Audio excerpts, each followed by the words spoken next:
Hello दोस्तों, welcome to my YouTube channel. तो आज हम एक नई जर्नी स्टार्ट कर रहे हैं। ठीक है, होप कि जो हमारी जर्नी है बहुत अच्छी रहेगी, सक्सेसफुल रहेगी। तो आज हम जो करने जा रहे हैं वो है हमारा चैप्टर नंबर 1 क्लास 10th का, जिसका नाम है रियल नंबर्स। तो हम इसके बारे में पढ़ेंगे। तो नंबर्स के बारे में पढ़ने से पहले, जो रियल नंबर है बेटा, उनके बारे में पढ़ने से पहले ये बच्चों हमने क्या पढ़ना है, हमने नंबर्स के बारे में पढ़ना है पहले कि नंबर्स कौन कौन से होते हैं और किस किस टाइप के होते हैं। तो जैसे कि हम देख रहे हैं यहाँ पे, फर्स्ट है हमारा नेचुरल नंबर। सबसे पहला जो नंबर होता है वो कौन सा होता है? Natural number. तो नेचुरल नंबर कौन से होते हैं? Natural numbers are counting numbers, they started from 1 till infinite. जब आप काउंटिंग करते हैं तो काउंटिंग कहाँ से स्टार्ट करते हैं? 1 से स्टार्ट करते हैं ऑलवेज, 1 2 3 4। ठीक है, तो जो काउंटिंग नंबर्स होती हैं, ठीक है, 1 2 3 4 और इन्फानाइट। इन्फानाइट का मतलब जिनका कोई भी एंड नहीं होता। हमें काउंटिंग कहाँ तक लिख सकते हैं? जहाँ तक हमें आती है वहाँ तक नहीं, हम जहाँ मर्जी तक लिख सकते हैं काउंटिंग को। 1 लाख, 1 करोड़, अरब, उसके आगे भी। तो जो सारे के सारे नंबर्स हैं वो किसके अंदर आते हैं? नेचुरल नंबर्स के अंदर। तो natural numbers are denoted by N. तो ये बहुत बेटा इसके अंदर ये भी है इंपॉर्टेंट कि इसको डिनोट किससे करते हैं। तो इसको हम डिनोट करते हैं एन से। यहाँ पे एग्जांपल्स भी लिखे हुए हैं, 1 2 3 400, सिमिलरली 1000 है, 10,000 है। ये सभी के सभी किसके अंदर काउंट किए जाते हैं? नेचुरल नंबर्स के अंदर काउंट किए जाते हैं। ओके, तो नेचुरल नंबर्स वो होते हैं जो 1 से स्टार्ट होते हैं और इनफाइनाइट तक जाते हैं। आपने उनकी जो डेफिनेशन है इनको याद करने की ज़रूरत नहीं होती, हमें सिर्फ पता होना चाहिए कि नेचुरल नंबर कहाँ से स्टार्ट होते हैं और कहाँ पे हमारे पास वो कहाँ तक जाते हैं, इनफाइनाइट तक जाते हैं। ओके, क्योंकि आपको बहुत बार आपका क्वेश्चन मिलेगा कि कोई भी आपको एक इंटीजर दिया होगा, जो वो आगे पढ़ेंगे हम, तो उसके बारे में कहा कि वो एक नेचुरल नंबर है। ठीक है ना, तो इस चीज़ों से आपको पता होना चाहिए कि अगर वहाँ पे कहीं पे लिखा हुआ है नेचुरल नंबर, तो आपको ये पता होना चाहिए कि जो नेचुरल नंबर है वो 1 से स्टार्ट होंगे और इनफाइनाइट तक जाएंगे। उसके बाद सेकंड हमारे पास आ जाता है, सेकंड क्या आता है? Whole numbers. तो वोल नंबर्स कौन से होते हैं? तो whole numbers include all natural numbers and zero. सभी के सभी नेचुरल नंबर्स इसके अंदर, वोल नंबर्स के अंदर इंक्लूड होते हैं और साथ में क्या आ जाता है हमारे? एक ज़ीरो आ जाता है। ठीक है, यहाँ पे एक टेबल बना हुआ है, जैसे हम इसके डायग्राम्स के तरीके से हम बता सकते हैं कि जो वो नंबर्स है उसके अंदर नेचुरल नंबर्स भी आते हैं और साथ में एक ज़ीरो भी इंक्लूड हो जाता है। तो अगर कोई बताए कि हाँ वोल नंबर और नेचुरल नंबर में क्या फ़र्क है, क्या डिफरेंस है, तो नेचुरल नंबर्स 1 से स्टार्ट होते हैं, वहीं पे वोल नंबर जो है वो 0 से स्टार्ट होते हैं, 0 1 2 3 एंड सो ऑन। ठीक है ना, और जो वोल नंबर होते हैं वो किससे डिनोट करते हैं? हम W से। वोल नंबर्स को कैपिटल, जब भी डिनोटेड की बात आती है बेटा, हम कैपिटल्स की बात करते हैं, कैपिटल वर्ड्स में डिनोट करते हैं ऑलवेज। तो W जो है वो हमारा वोल नंबर का सिंबल है, डिनोट करने का सिंबल है। सिमिलरली नेचुरल नंबर का सिंबल क्या था? N। ओके, देन नेक्स्ट हम बात करते हैं, तीसरा जो हमारे पास आता है वो होता है इंटीजर्स। अब इंटीजर्स क्या होते हैं? तो इंटीजर्स होते हैं, an integer is a whole number. जो इंटीजर होता है वो क्या होता है? Whole number from the set of positive numbers, zero and negative numbers. Means कि कोई भी सेट जिसके अंदर पॉजिटिव नंबर्स भी हों, ज़ीरो भी हो और नेगेटिव नंबर्स भी हो, सभी के सभी हम किस में ले आते हैं? सभी के सभी हमारे इंटीजर्स हो जाते हैं। अगर हम बात करें नेचुरल एंड वोल नंबर्स की, तो ये ऑलवेज पॉजिटिव होते हैं। नेचुरल भी पॉजिटिव होता है, वोल भी पॉजिटिव होता है। बट अगर हम बात करें इंटीजर्स की, तो इसके अंदर हम नेगेटिव नंबर्स को भी काउंट कर लेते हैं। तो यहाँ पे इंटीजर्स की बात करते हैं, देखो पॉजिटिव नंबर भी आ रहा है, ज़ीरो भी आ रहा है और नेगेटिव नंबर भी आ रहा है। ठीक है ना, तो हम इस तरीके से लिख सकते हैं 0 1 2 3 and so on. Similar -1 -2 -3 and so on. तो जहाँ पे इंटीजर्स में सिंपल सी बात आपने याद रखनी है कि जहाँ पे हमारा ज़ीरो, पॉजिटिव नंबर्स और नेगेटिव नंबर्स सभी इंक्लूड हो जाते हैं, वो हमारा इंटीजर होता है। और अगर हम बात करें सिर्फ पॉजिटिव नंबर्स की, तो पॉजिटिव नंबर्स के अंदर हम वोल नंबर्स और नेचुरल नंबर्स को इंक्लूड करते हैं। ओके, तो उसके बाद हमारे पास नेक्स्ट नंबर आते हैं, वो नंबर है हमारे पास रैशनल नंबर। कौन सा नंबर आता है नेक्स्ट? हमारा रैशनल नंबर। ओके, तो रैशनल नंबर क्या होता है? तो रैशनल नंबर होता है the set of rational numbers is the set of all numbers which can be express in the form P upon Q। Means अगर कोई भी नंबर P अपॉन Q की फॉर्म में लिखा जाए, एक्सप्रेस किया जाए, तो उसको हम रैशनल नंबर कहेंगे। उसको हम क्या कहेंगे? रैशनल नंबर कहेंगे। यहाँ पे P एंड Q क्या है? Where P and Q are integers. जो P एंड Q हैं वो क्या हैं? इंटीजर्स हैं। एंड क्यू जो है not is equal to zero. Q जो मतलब डिनोमिनेटर है वो कभी भी ज़ीरो नहीं होना चाहिए। फ्रैक्शन फॉर्म में लिखा गया है पी अपॉन क्यू, और क्यू क्या नहीं होना चाहिए, कभी भी ज़ीरो नहीं होना चाहिए। ठीक है। Rational number are denoted by Q. जो रैशनल नंबर है वो किससे डिनोट किया जाता है, कैपिटल क्यू से। ठीक है, तो ये डिनोटेड बाय कैपिटल क्यू। ठीक है, यहाँ पे एग्जांपल्स देख लेते हैं। 7/-2, 4/5, ये सारे के सारे -3/-7, ये सभी के सभी किसके अंदर इंक्लूड करते हैं, रैशनल नंबर्स के अंदर। तो यहाँ पे 4 और -9 आ गया। अब आप ये सोचेंगे कि 4 और -9 तो पी अपॉन क्यू की फॉर्म में है ही नहीं, तो वो कैसे होगा। तो हमने यहाँ पे भी देखो, ये भी बेटा पी जो 4 और -9 है ये भी हम पी अपॉन क्यू की फॉर्म में लिख सकते हैं। कैसे, आपको पता है हमारे पास एक मल्टीपल आइडेंटिटी होती है। मल्टीपल आइडेंटिटी, मल्टीप्लिकेटिव आइडेंटिटी की मतलब कोई एक ऐसा नंबर जिसको जिससे मर्जी मल्टीप्लाई कर लो हमारा वो आंसर वही आ जाए। एक ऐसा नंबर, ठीक है, जैसे 4 को किससे मल्टीप्लाई करें कि 4 आ जाए, 1 से मल्टीप्लाई करेंगे ना। ठीक है, तो आप सबको पता होना चाहिए कि एक नंबर के साथ 1 मल्टीप्लाई में होता है और 1 ही डिवाइड में होता है। एक नंबर के साथ 1 ही मल्टीप्लाई में होता है और 1 ही डिवाइड में होता है। ठीक है, तो हम 4 को क्या लिख सकते हैं, हम 4 को 4/1 लिख सकते हैं। और ये ध्यान से देखेंगे तो पी अपॉन क्यू फॉर्म में हो जाएगा। और क्यू 0 तो है ही नहीं, क्यू तो 1 के इक्वल है ना। तो इस हिसाब से जो हमारे पास ये 4 है तो वो एक रैशनल नंबर होता है, वो भी पी अपॉन क्यू की फॉर्म में लिखा जा सकता है। क्यों, क्योंकि कोई भी नंबर अकेला नहीं होता, उसके साथ हमेशा 1 मल्टीप्लाई और डिवाइड में रहता ही रहता है। उसका एक फैक्टर होता है, 1 हमेशा हर किसी का फैक्टर होता है। वो मल्टीप्लाई और डिवाइड में हर एक नंबर के साथ रहेगा। किसी भी नंबर की बात कर लो आप, उसके हमेशा मल्टीप्लाई एंड डिवाइड में 1 होता ही होता है। ठीक है, एक और चीज़ इसके अंदर हमने ध्यान रखनी है, 0 is also a rational number. जो 0 है वो भी एक रैशनल नंबर है। वो कैसे है, अगर आप अकेला 0 लिखते हैं तो अगर उसके अपॉन में हम 1 लिख देते हैं तब भी क्या आएगा, आंसर 0 ही आएगा। ठीक है ना, तब भी आंसर क्या आएगा, 0 ही आएगा। तो हम इसको पी अपॉन क्यू फॉर्म में लिख सकते हैं। 0 भी पी अपॉन क्यू फॉर्म में हो गया। यहाँ पे क्यू जो है वो तो 1 के इक्वल है, जबकि क्यू क्या नहीं होना चाहिए, क्यू 0 नहीं होना चाहिए। यहाँ पे पी 0 है बट क्यू तो 1 है ना, तो इसलिए जो 0 है वो भी एक रैशनल नंबर होता है। ठीक है, उसके बाद हमारे पास आते हैं इरेशनल नंबर्स। इरेशनल नंबर्स कौन से होते हैं, a number that can not be written as a fraction और पी अपॉन क्यू फॉर्म। जो नंबर्स पी अपॉन क्यू की फॉर्म में नहीं लिखे जाएंगे वो नंबर्स किस में आ जाते हैं, इरेशनल्स में आ जाते हैं। जैसे कि √2, √3, √10, √13। ऑल्सो पाई एक ऐसा नंबर है बेटा जो इरेशनल होता है। पाई ऑलवेज इरेशनल होता है। पाई की वैल्यू हम 22/7 लिखते हैं, बट वो हम किसके अंदर लिखते हैं, जो हमारे पास सरफेस एरिया वाले चैप्टर होता है उसके अंदर लिखते हैं। ठीक है, अदरवाइज जो पाई होता है वो हमेशा क्या होता है, इरेशनल ही होता है। ओके, और इरेशनल को किससे डिनोट करते हैं, R-Q से।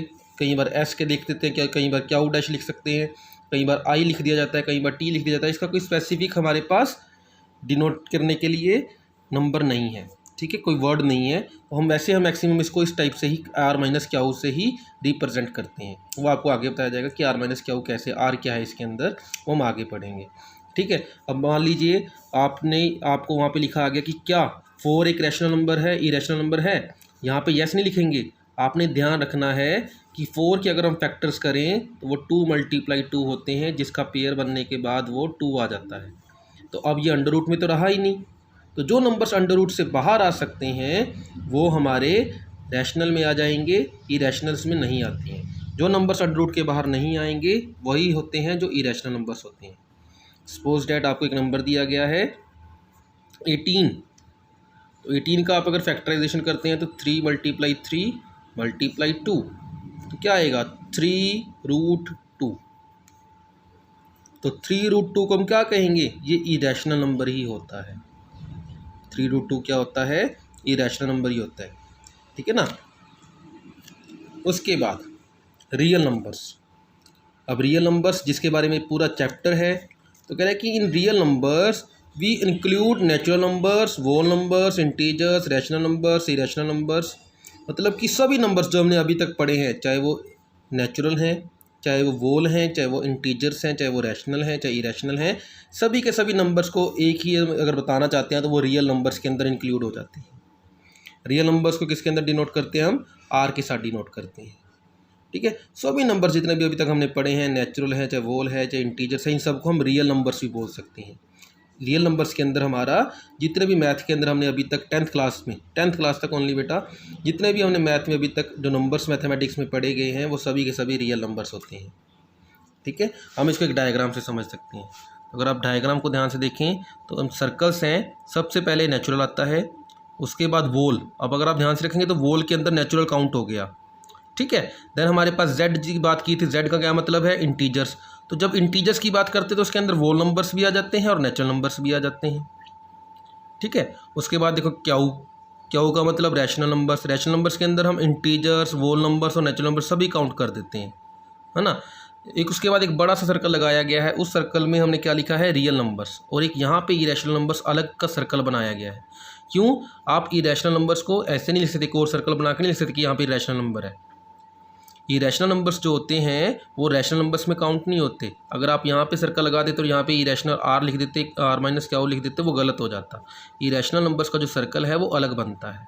ठीक है, तो अगर हम रियल नंबर्स में से इरेशनल नंबर्स को माइनस कर देते हैं, सॉरी रियल नंबर्स में से अगर रैशनल नंबर्स को माइनस कर देते हैं तो हमारे पास इरेशनल नंबर रह जाएंगे सिर्फ।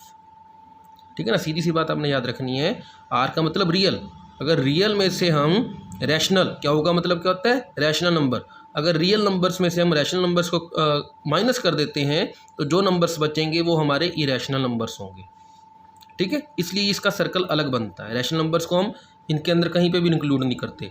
हाँ, इरेशनल नंबर्स जो हैं वो रियल नंबर्स के अंदर जरूर आते हैं, बट वो रैशनल नंबर्स, इंटीजर्स, वोल नंबर्स और नेचुरल नंबर से अलग होते हैं। ठीक है, उसका अलग ही अपना है। ठीक है, तो रियल नंबर्स में से अगर रैशनल नंबर्स माइनस कर देंगे तो वो क्या आ जाएगा, हमारा इरेशनल नंबर आ जाएगा।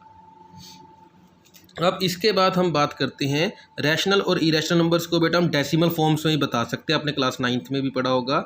ठीक है, तो उनको हम किस में बता सकते हैं, हम डेसिमल फॉर्म में ही बता सकते हैं। तो डेसिमल फॉर्म में कैसे बता सकते हैं, जैसे कि टर्मिनेटिंग डेसिमल। अब टर्मिनेटिंग का मतलब क्या है, क्या एक टर्मिनेटिंग डेसिमल वो होता है that has an and digit, जिसकी एक टाइम के बाद डिजिट्स जो है वो एंड हो जाती हैं, ख़त्म हो जाती हैं, फिनिश हो जाती हैं।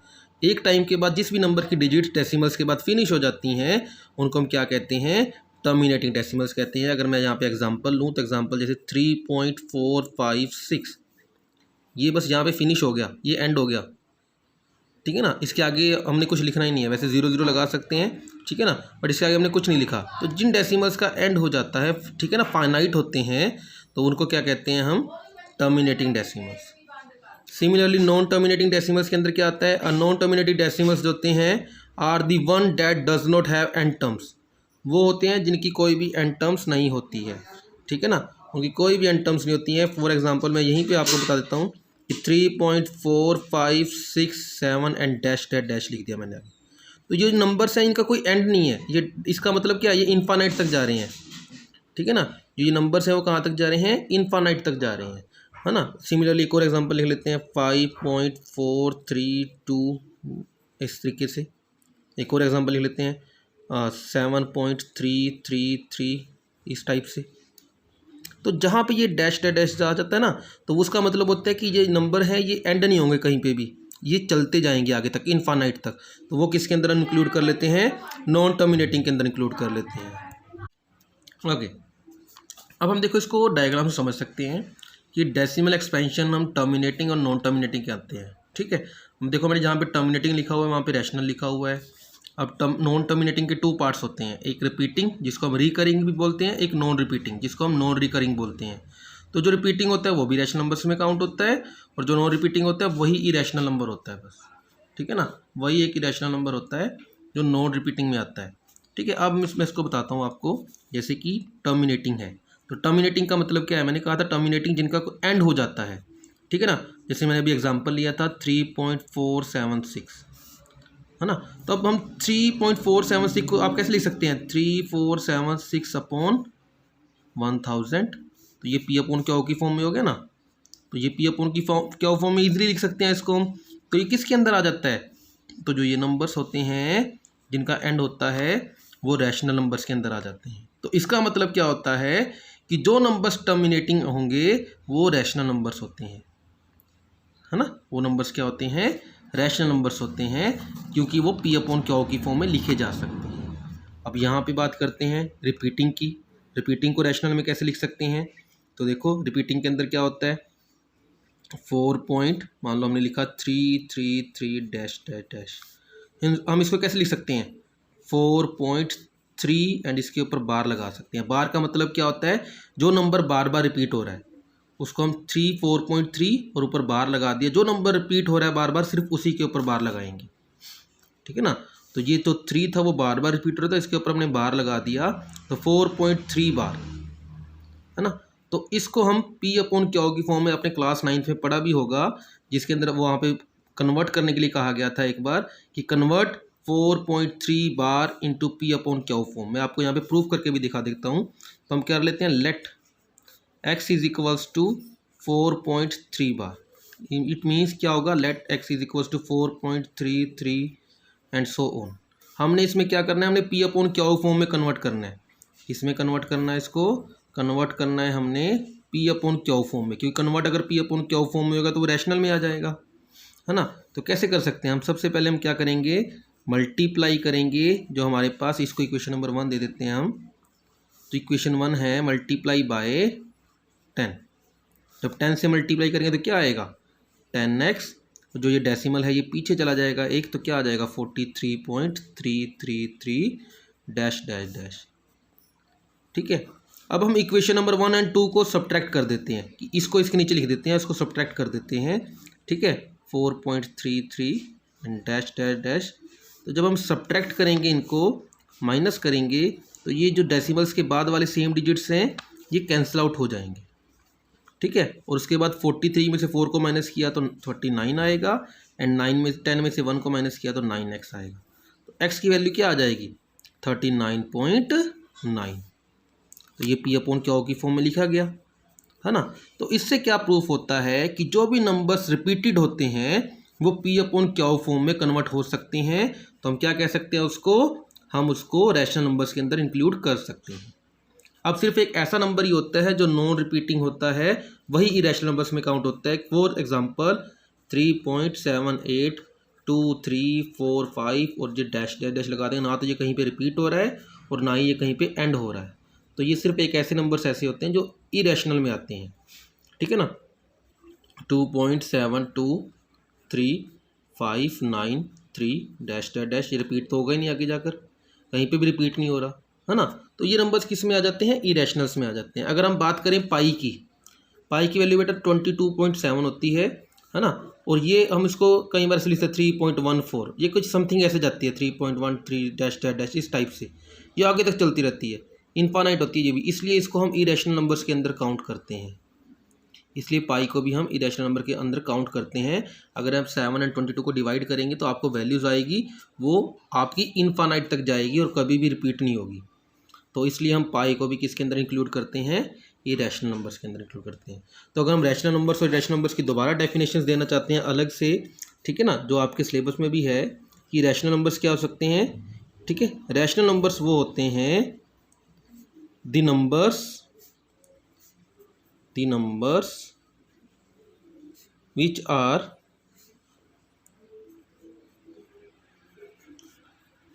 टर्मिनेटिंग, क्या क्या है, एक तो वो टर्मिनेटिंग हो, एंड अगर नॉन टर्मिनेटिंग है तो नॉन टर्मिनेटिंग रिपीटिंग होने चाहिए, non terminating repeating,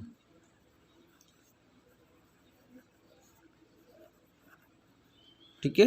the numbers which are terminating and non terminating repeating are called rational numbers. इसको हम क्या बोलते हैं, रैशनल नंबर्स बोलते हैं, ठीक है। सिमिलरली अगर हम बात करें यहाँ पे इरेशनल नंबर्स की डेफिनेशन देना चाहें तो इरेशनल नंबर्स की डेफिनेशन क्या होगी, ठीक है ना। तो ये डेसिमल फॉर्म के अकॉर्डिंग बता रहे हैं बेटा हम, डेसिमल फॉर्म के अकॉर्डिंग। तो इरेशनल नंबर्स की डेफिनेशन क्या होगी, द नंबर्स या the number which have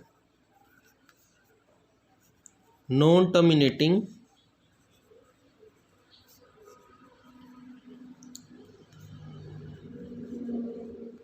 non repeating non terminating non repeating expansion, ठीक है ना। एक्सपेंशन जिसकी क्या है, non terminating and non repeating है, आर कॉल्ड इरेशनल नंबर। उसको क्या कहा जाएगा, इरेशनल नंबर।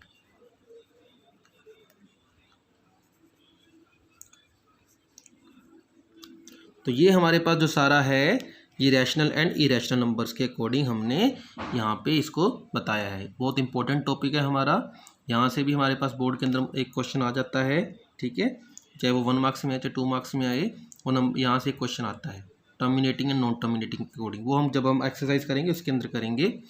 ओके, तो आज की क्लास के लिए इतना ही। जो नेक्स्ट क्लास होगी उसके अंदर हम चैप्टर नंबर 1 करेंगे, और चैप्टर नंबर 1 में एक्सरसाइज 1.1 करेंगे, और 1.1 में सभी क्वेश्चंस करेंगे जो हमारे पास एनसीईआरटी बुक के अंदर हैं। तो चैनल को प्लीज़ सब्सक्राइब कीजिए और लाइक कीजिए अगर आपको वीडियो पसंद आई है। थैंक यू, मिलते हैं नेक्स्ट क्लास में।